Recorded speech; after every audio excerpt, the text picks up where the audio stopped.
Bonjour à tous, aujourd'hui nous allons voir la notion de proportionnalité et on va voir la vitesse moyenne pour le niveau 4e et le niveau 3e. Donc on va utiliser la proportionnalité pour calculer une vitesse, une distance et un temps. Donc en introduction, lors d'un trajet de voiture, donc la vitesse n'est pas constante. Donc si une voiture a une vitesse moyenne de 70 km/h, cela signifie qu'elle parcourt en moyenne 70 km en 1 heure. Donc ça c'est en moyenne, parce que bien sûr des fois elle accélère ou des fois elle ralentit, mais c'est une moyenne qu'on a. Donc 70 km/h, ça veut dire qu'elle fait 70 km en 1 heure. On considère qu'il y a proportionnalité entre la distance parcourue et la durée du parcours. On suppose que c'est proportionnel. On va pouvoir faire des exercices avec des calculs de vitesse, de distance et de temps. Alors il existe des formules qui lient en fait la distance, la vitesse et le temps. Donc si V désigne la vitesse, D la distance et T le temps, donc voilà. Donc on a trois formules qu'il faut retenir. Mais vous verrez que si vous n'arrivez pas à les retenir, je vais vous donner des moyens pour le faire. Et puis on peut aussi faire sans ces formules, vous allez voir. Donc on sait que la vitesse est égale à la distance sur le temps. Et vous voyez, la vitesse, elle est écrite en kilomètres sur heure. Donc c'est bien de la distance sur le temps. On a donc ensuite la distance, c'est égal à la vitesse fois le temps. Et le temps est égal à la distance sur la vitesse. Alors j'avais un jour des élèves qui m'ont montré une astuce pour apprendre. Il y a ce petit schéma ici qu'on écrit DVT. C'est les lettres du mot devant, D-E-V-A-N-T. Donc DVT. Ici, ça nous permet de retrouver toutes ces formules. Donc par exemple, pour trouver une vitesse, si vous cherchez une vitesse, vous entourez la vitesse et vous regardez les autres. Ici, c'est D et T. Donc il y a D sur T. Donc vitesse égale D sur T. Si on cherche une distance, vous entourez la distance et vous voyez que V et T sont à côté, donc c'est V fois T. Et si vous voulez un temps, si vous voulez le temps, il faut faire distance sur vitesse parce que D est sur V et sur la vitesse. Voilà, donc là, avec ce schéma, c'est sûr que c'est pratique. Mais il suffit en fait, parmi les trois formules, d'en connaître une, et je pense que la plus facile, c'est la première, c'est que la vitesse, comme elle est écrite en km/h, c'est bien des kilomètres sur des heures, donc c'est la distance sur le temps. Et le fait d'écrire V sur 1 égale à D sur T, avec un produit en croix, on peut trouver facilement les deux autres formules. Donc je pense qu'il est plus simple d'en apprendre une et après d'en déduire les deux autres. Voilà, donc une fois qu'on connaît ces formules, on peut appliquer des exemples. Donc on va faire 5 exemples, un peu de difficultés différentes. Mais avant ça, il faut faire attention aux unités. Si la distance est en kilomètres et la durée en heures, alors la vitesse sera en kilomètres/heure. Et ça se note aussi en kilomètres.h-1. Donc ça arrive de temps en temps dans les livres, c'est quand même moins connu, mais sinon kilomètres/heure. Donc attention à bien vérifier que si on cherche une vitesse en km/h, il faut bien que la vitesse soit en kilomètres et les durées en heures entières, pas heure-minute. Donc il faudra sûrement faire des conversions. Pareil, si la distance est en mètres et la durée en secondes, alors la vitesse sera en mètres par seconde. Ça se note aussi m.s-1. Voilà, c'est l'écriture un peu plus compliquée, mais c'est plus classique en kilomètres sur heure et mètres par seconde. Alors, on va faire des exemples. Donc, l'énoncé est super simple. On va calculer une vitesse moyenne. Un automobiliste parcourt un trajet de 420 km en 4 heures. On a envie de savoir quelle est sa vitesse moyenne. Alors, on va le faire de deux façons différentes avec la formule, avec une des trois formules qu'on a vues, ou alors, vous verrez, on fera autrement si jamais vous ne connaissez pas les formules.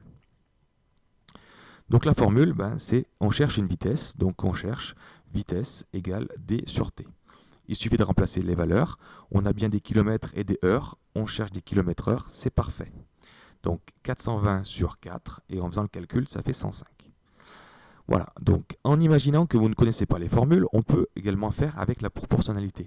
Parce qu'on a vu que la distance parcourue est proportionnelle au temps. Donc on peut faire un petit tableau tout simple qui sera toujours le même. On a la distance, donc ici on mettra en kilomètres parce qu'on a des kilomètres, et le temps, ici c'est des heures. Donc c'est ce tableau-là qui vous servira tout le temps si jamais vous ne connaissez pas les formules. Donc nous, on sait qu'il parcourt 420 km en 4 heures et on veut savoir sa vitesse moyenne en km/h. C'est-à-dire, on veut savoir combien de kilomètres il parcourt en 1 heure. Donc on peut rajouter le 1 dans la case du temps. Et nous, ce qu'on cherche, bien sûr, c'est combien de kilomètres il a fait, pour savoir sa vitesse moyenne. Alors ici, je ne vais pas refaire le cours sur la proportionnalité. Il y a plein de façons de faire. Donc soit on cherche le nombre qui est ici, le coefficient de proportionnalité, dans ce sens-là, qui est peut-être pas facile dans ce cas-là, soit ici, en faisant 420 divisé par 4, ou alors on peut travailler ici en divisant par 4, etc. On peut faire aussi, il y a plein de façons de faire. Il y a même la méthode du produit en croix qui est même pas mal. On fait 420 fois 1 divisé par 4 et on trouve aussi 105. Donc après, c'est à vous de voir. J'espère que vous savez bien calculer une valeur dans un tableau de proportionnalité. On peut donc conclure que la vitesse moyenne est de 105 km/h. On va faire un deuxième exemple un peu plus compliqué. Donc on va toujours calculer une vitesse moyenne, sauf que les données sont un peu plus compliquées. Donc un cycliste fait du vélo donc pendant 1 heure et 12 minutes et il a parcouru au total donc 28,8 km. On veut savoir encore sa vitesse moyenne en km/h. Donc deux façons différentes avec une formule. Le problème ici, c'est que nous on a bien des kilomètres, mais le problème c'est qu'on n'a pas que des heures, on a des heures en minutes. Donc il faudra convertir 1 heure 12 minutes en heures. Et attention, 1 heure et 12 minutes, c'est pas égal à 1,12 heures. Et oui, le système des heures, c'est que dans 1 heure, il n'y a que 60 minutes et pas 100 minutes. Donc on ne peut pas convertir tout ça en écriture décimale. Donc il faut faire un petit tableau, si vous ne connaissez pas ce qu'il faut faire. Il y a un petit tableau à faire pour convertir déjà des heures en minutes. Il faut juste savoir que 1 heure, ça fait 60 minutes. Et nous, ce qu'on veut, c'est ces 12 minutes qui nous embêtent là, savoir combien ça fait d'heures. Parce que 1 heure et 12 minutes, c'est forcément 1, quelque chose. Ces 12 minutes, il faut essayer de les convertir en heures. Alors 12 minutes, là, on va faire un produit en croix, on peut faire ce qu'on veut, on fait le coefficient de proportionnalité, n'importe, et on obtient 0,2. Donc pour ceux qui ne le savaient pas, les minutes pour les convertir en heures, il faut diviser par 60. Donc il n'y a pas besoin de forcément faire un tableau pour faire ça. Donc 1 heure et 12 minutes, c'est égal à 1,2 heures. Donc maintenant qu'on a ça, on a bien des heures, on peut utiliser la formule qu'on a fait tout à l'heure. Vitesse égale d sur distance sur temps. Plus qu'à remplacer les valeurs et faire le calcul. On peut faire exactement pareil avec la proportionnalité. Avec distance en kilomètres, temps en heures. Donc pas de problème. On veut savoir sa vitesse en kilomètres/heure, donc le nombre de kilomètres qu'il a fait en 1 heure. Et on fait le produit en croix ou n'importe quelle des méthodes et on obtient aussi 24. On a donc sa vitesse moyenne qui est bien de 24 km/h. Alors maintenant, on va essayer de calculer une distance. On va voir deux exemples. On va faire avec des mètres par seconde un petit peu, parce que ça change un peu. Un lièvre court à une vitesse de 2,5 mètres par seconde. Donc ça, c'est la vraie, c'est une vraie valeur. Je l'ai cherché sur Internet. Pendant 1 minute et 14 secondes. On veut savoir quelle distance il a parcouru en mètres. Donc ici, on a une vitesse en mètres par seconde et par contre, on a des minutes. Donc il va falloir d'abord transformer 1 minute 14 secondes en secondes. Bon, c'est pas très compliqué, on sait très bien que dans 1 minute, il y a 60 secondes, plus les 14, ça fait 74 secondes. Une fois qu'on a ça, et si on connaît bien la formule, il n'y a plus qu'à mettre la formule. Distance égale vitesse fois temps. Donc la vitesse 2,5 fois 74 qui fait 185. Qu'on peut retrouver facilement aussi avec la proportionnalité. Le même tableau, distance cette fois en mètres, le temps en secondes, donc il faut quand même bien faire la conversion. Donc 2,5 mètres par seconde, ça veut dire qu'il a parcouru 2,5 mètres en 1 seconde. Et nous, on veut savoir en 74 secondes combien de mètres il a parcouru. On cherche la valeur qui est ici. Donc après, la méthode que vous voulez vous permet de trouver 185. On peut donc dire qu'il a parcouru 185 mètres. On va faire un quatrième exemple avec un calcul de distance encore. Un promeneur marche pendant 2 heures et 54 minutes à une allure moyenne de 6 km/h. On veut savoir quelle distance il a parcouru. Donc même problème que tout à l'heure, il y a un petit souci avec les heures-minutes, il faut tout transformer en heures, pas le choix. Et 2 heures 54 minutes, c'est différent de 2,54 heures. Donc ce qui nous gêne toujours, c'est le 54 minutes qu'on va convertir en heures. Donc soit vous faites le tableau, comme ici, comme tout à l'heure, et vous trouvez que ça fait 0,9, soit vous avez compris qu'il fallait faire 54 divisé par 60 pour trouver que 54 minutes, c'est 0,9 heures. Donc 2 heures et 54 minutes, c'est 2,9 heures. On peut donc faire le calcul, comme on a fait tout à l'heure avec la formule, ça fait 6 fois 2,9 et on obtient 17,4. Ce qu'on peut retrouver bien sûr avec la proportionnalité.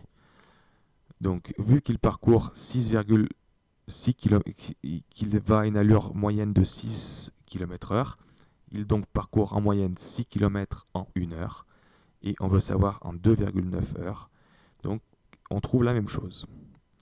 Il a bien parcouru 17,4 km. Et enfin, on va faire un dernier exemple avec un temps. On va calculer un temps pour utiliser la dernière formule. Donc une voiture roule à une vitesse moyenne de 75,5 km/h.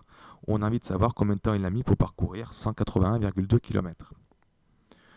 Donc pareil, on peut faire avec une formule. Donc on va faire notre formule. Notre temps, c'est égal à la distance sur la vitesse. On remplace 180,2 sur 75,5 qui fait 2,4. Donc on aurait pu retrouver également avec la proportionnalité. La distance, donc comme la vitesse est de 75,5 km/h, la distance, il a parcouru 75,5 km en 1 heure. Et on veut savoir la distance de 181,2 en combien de temps il l'a fait. Donc avec un produit en croix, on trouve aussi 2,4. On peut donc conclure qu'elle a mis, donc la voiture, 2,4 heures. Voilà, donc là, c'est quelque chose d'assez simple. Le souci, c'est que des fois, on peut vous demander de le convertir en heure-minute. Donc il faut faire l'inverse de ce qu'on a fait tout à l'heure. Donc, attention encore une fois, 2,4 heures, ce n'est pas 2h40. Voilà, donc ça, il faut bien l'enlever de sa tête. On va faire un petit tableau. On va faire un petit tableau, heure-minute, comme tout à l'heure. 1 heure, c'est 60 minutes. Et donc là, il y a deux choix. Soit on met le 0,4 heures qui nous gêne, soit on met le 2,4. Donc je vais faire d'abord avec 0,4 et je vous explique après. C'est ce 0,4 heures qui nous gêne. Donc pour trouver combien ça fait de minutes, il suffit de faire bien sûr x 60. Donc ça fait 24 minutes. On a donc 2,4 heures, c'est 2 heures et 24 minutes. Alors on aurait pu mettre directement le 2,4 dans le tableau à la place du 0,4.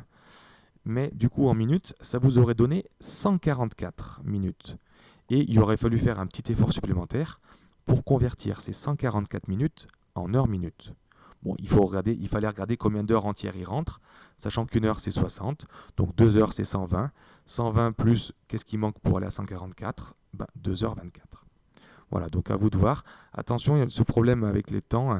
Il faut bien savoir que 1 heure c'est bien 60 minutes. Ça vous permet de faire toutes les conversions possibles.